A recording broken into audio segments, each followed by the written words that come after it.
Hello and welcome. In this video, we're going to take another look at vector fields and line integrals. Only this time we're going to be looking a little bit more at the theory behind a few relationships here. We're going to be taking a look at conservative vector fields and seeing what kind of a relationship that has with line integrals that are path independent. So let's start off with a definition and build our way to coming through a few different theorems here. So for a continuous vector field f over some region D, we say that the line integral of f is path independent if we pick any 2 points, P and Q, in this region, and the line integral has the same value for every single curve between those 2 arbitrary points. So maybe we'll just try a little sketch here and see what that would look like. So we could just imagine if we had this large region D here, and the vector field f being represented by all of these vector arrows over that region, and P and Q, these are just any 2 points I feel like choosing, and I'll have maybe at least 3 different curves of my choice between P and Q. Well, when we say that the line integral is path independent, that means that the line integral FDR is the same for C1, C2, and C3, and in fact, infinitely many other potential curves that go from P to Q. Now, we've already seen actually an example of a situation where a line integral is path independent. We've already seen that if f is conservative, that means it's just the gradient field of some potential function f, then the line integral is path independent by the fundamental theorem of line integrals. And that's just saying that, well, if we're looking for the line integral over a curve C, then we're really just taking the line integral of the gradient of this potential function f. And much like the fundamental theorem of calculus, when we have the antiderivative and derivative being inverse operations, the integral of the derivative cancel each other out. We simply need to evaluate it at endpoints. Very similar to that here, we've got our curve being parameterized by r of t, and t going from a to b, so these would be our endpoints. This corresponds to this picture here of simply plugging in the point Q and the point P into any one of these curves, and they would all have the same endpoints no matter which path they took. So this starts our relationship between what is conservative and what is path independent. We now know that if a vector field is conservative, that the line integral is path independent. But let's see if we can try to make that relationship go both ways. Well, before we get there, another very useful theorem, and this is going to be tying into future videos, is if this is path independent, then we can imagine that going from P to Q and going from Q backwards to P, since they are equal value but opposite sign, a line integral of a curve that completes a closed loop should just equal 0. Well, this is an if and only if relationship. Path independent means that if I go from P to Q and Q back to P and create a closed path, then the line integral of this closed path should equal 0. And you see we have a little notation for that. The line integral of this closed path, here we have a little circle to indicate that closed path of the curve, well, that's going to equal 0. And we're going to see this symbol again. This typically means as well that we have an orientation in mind. We have a positive orientation, but we'll see that again in the future. But hopefully this theorem makes a little bit of sense, because if we have a line integral that is path independent, that means that from P to Q, both directions should have the same value. But because this is an oriented integral, from Q to P would simply be a negation of the line integral from P to Q. Equal in magnitude, opposite in sign. When we add the 2 line integrals together to get the closed loop, they should add up to 0. And similarly, we can kind of outline a proof going the opposite direction. If every closed path C has the line integral equal to 0, well, simply just choose 2 points on that curve C, P and Q, and maybe split C, the closed loop, into 2 small curves, C1 and C2. And simply because it equals 0, the line integral over C has to equal the negation of the line integral over C2. So they'd be equal in magnitude as well. And that starts giving us path independence, since that is true for every closed path. All right, well, That's not the big theorem of this video. It's definitely a nice way, however, of being able to spot whether a line integral is path independent by looking at the vector field.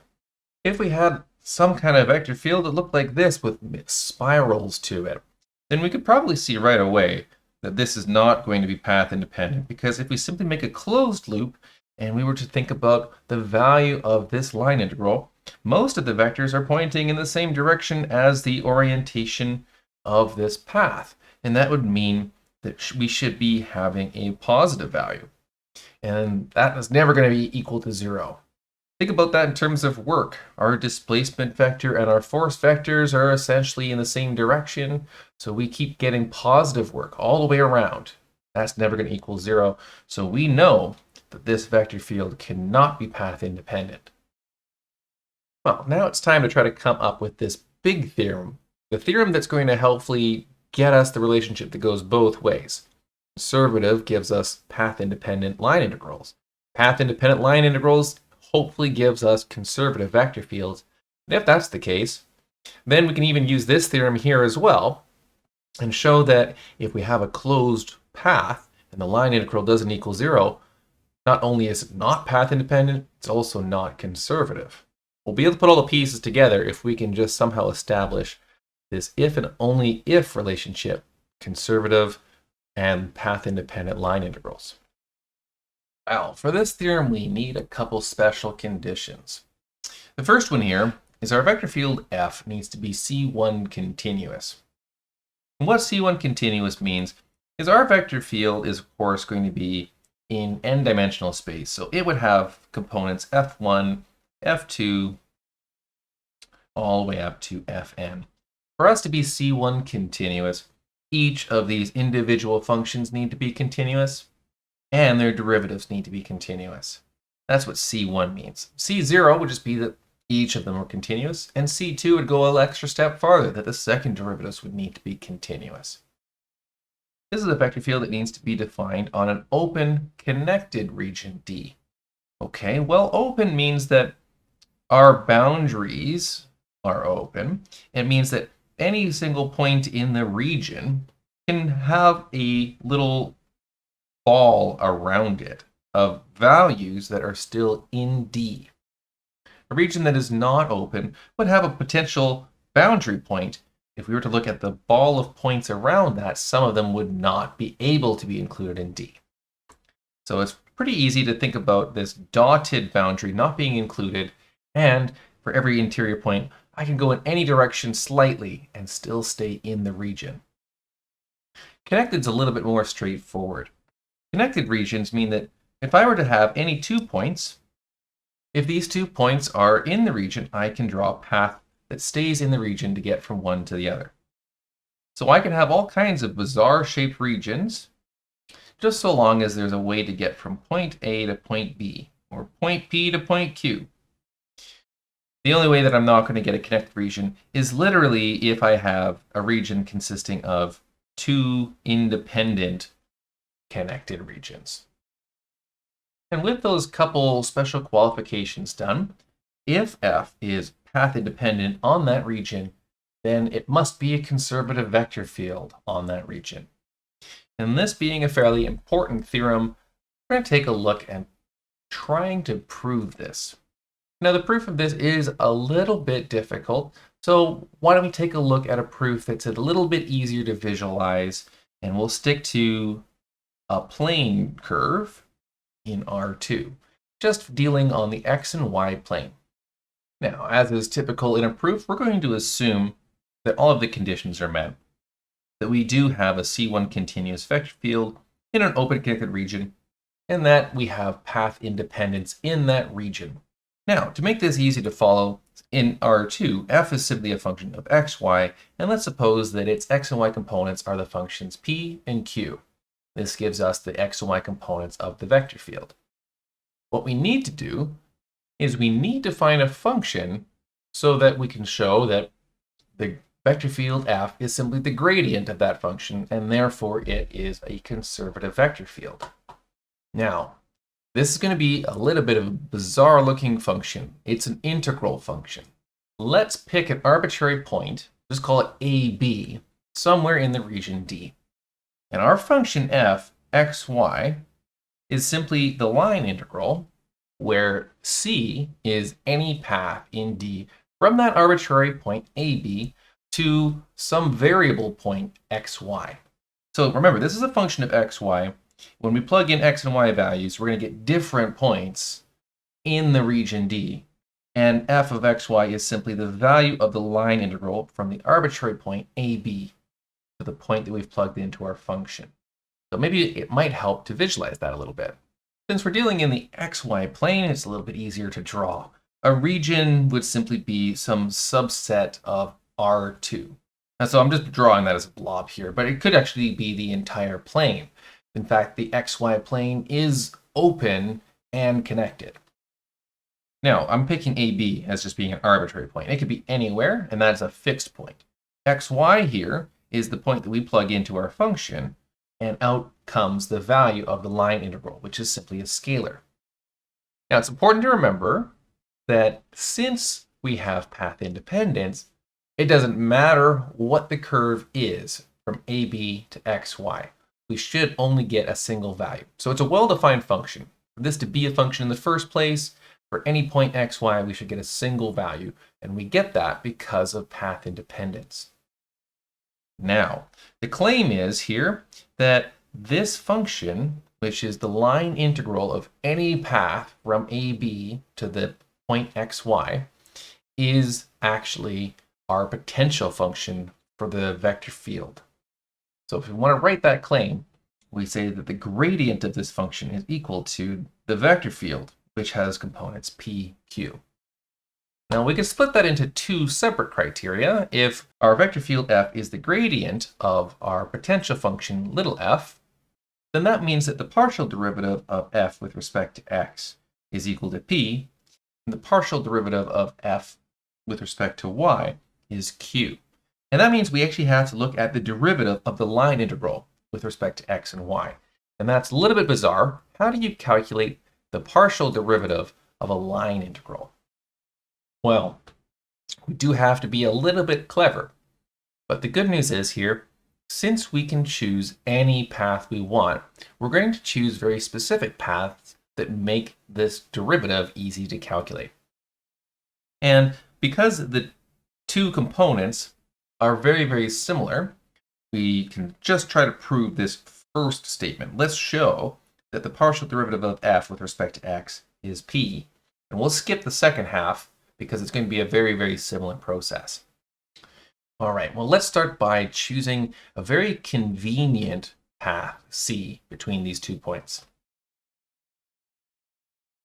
Since we have a region that is open, we know that we can always pick a third point in our region, x1, y, such that x1 is just going to be less than x. All right, well, x1, y, and xy have the same y coordinate. So they lie on a horizontal line. And what we're going to do, since we're allowed to choose any path we like, c, between AB and xy, we're going to make the path go between the 3 points. We're going to let the path c from AB to xy consist of 2 separate paths connected. C1 is going to be a path from AB to x1y. That can be any path we like. But C2 is going to be very specifically chosen to simply be a horizontal line segment. And that horizontal line segment is going to be the key to this proof. Along a horizontal line, our curve is not going to be changing in the y direction. So keep that in mind. Now with that in mind, let's take a look at this function f of xy again. Remember that f of xy is equal to the line integral over the curve c that is now consisting of c1 and c2. So that means that we can split that line integral up into 2 separate line integrals. We could say that f of xy is the line integral over c1 plus the line integral over c2. All right, well, let's see what happens when we start taking the derivative of this with respect to x. And remember, we need the partial derivative of f with respect to x to equal p of xy, which is the x component of our field. And so, using the partial derivative with respect to x, We will apply that to both sides of this equation. And this differentiation operator will get applied to both line integrals. However, the line integral over C1 goes between the point AB and x1y. So it doesn't depend on x. As x over here is changing for this point, it isn't going to affect the line integral of C1 whatsoever. So it has a rate of change of 0. And so that simplifies things immensely. Now we just have to take the partial derivative of the line integral here, C2. Now it might be useful to change the notation here a little bit. Remember, our vector field f of xy is equal to pxy comma qxy. These are the x and y components of our vector field. And that means that we can rewrite this integral in an alternative form. This means we can write that line integral as px of y dx plus qx of y dy. That kind of helps us to remember when we're actually evaluating line integrals without the fundamental theorem of calculus, we're doing this dot product. And dr we can break down into rates of change in the x and y components. But this is a horizontal line. That means that dy is equal to 0, since it's never going to be changing at all with respect to y. Well, if dy is equal to 0, then that just leaves us with the line integral of pxy dx. And we can parameterize a horizontal line fairly easily on the xy plane. For the C2 line here, we could simply have its x component be equal to t, where t is going from x1 to x. That would be the perfect way to parameterize a horizontal line.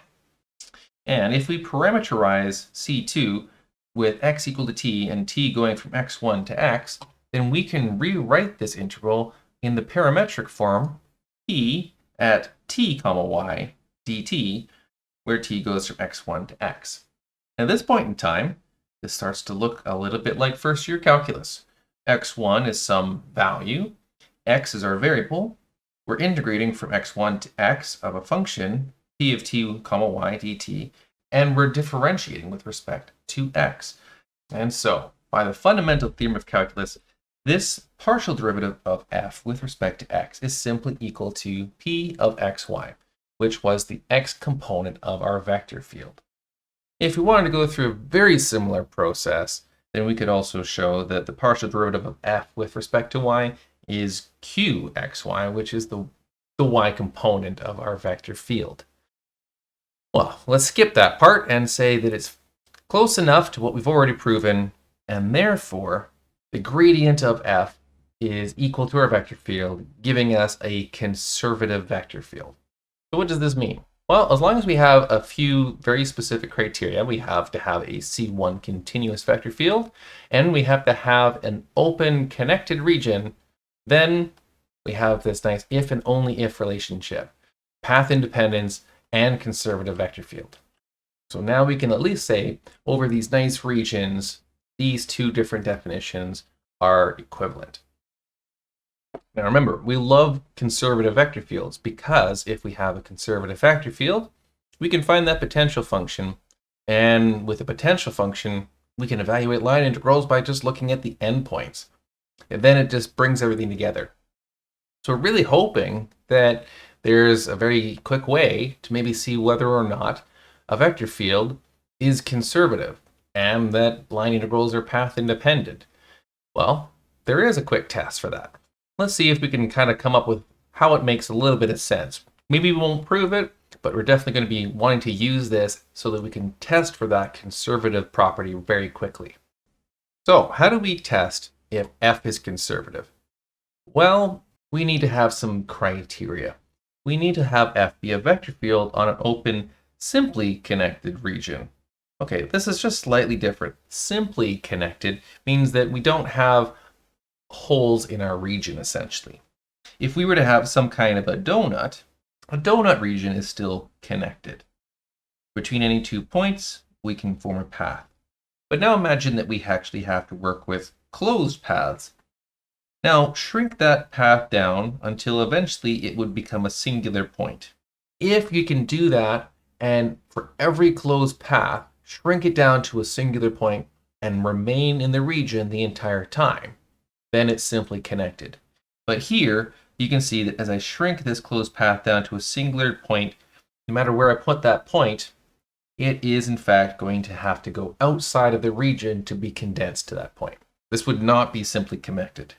However, as long as I don't have any large holes in my region, or any points where the vector field is not defined in that region, then I should be able to collapse this to a single point, and it would be simply connected.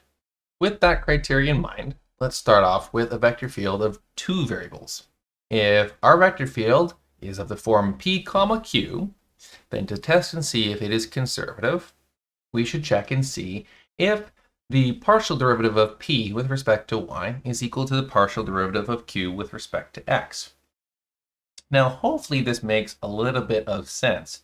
Remember that if we have something that is conservative, and f was equal to the gradient of some function, then that means that p is going to equal the partial derivative of f with respect to x, and q is going to be equal to the partial derivative of f with respect to y.